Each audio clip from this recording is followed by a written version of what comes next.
to justify the scopes for the test tracker add-on that I'm submitting.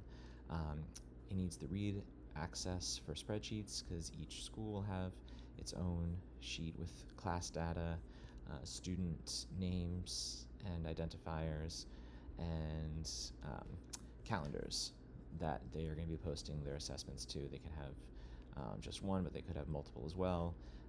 They'll have those calendar IDs stored here. I won't have access to the spreadsheet. It'll only be shared internally inside each organization, and I won't have access to these IDs at all, but the add-on needs access to them so that it can post assessments and change details once a day. It needs to have the script app access because on first use it installs a time trigger to fire once every morning.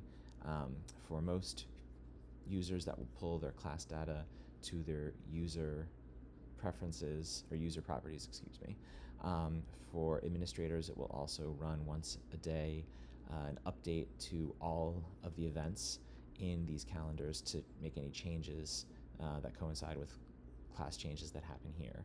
So it needs to be able to make that trigger to fire once a day. And then it needs, of course, the right access on calendars to create these events, these assessments for each calendar. And it needs to know users' emails so that it knows whose classes to show. So here we have a math teacher, and here we have a classics teacher with Latin. So that is why it needs all of these scopes. I will not have access to any of this information. I will have the spreadsheet IDs for all of the users' organizations so that it knows which spreadsheet to use for each one. That'll stored in the script properties, but I won't have access to those sheets at all. Thank you.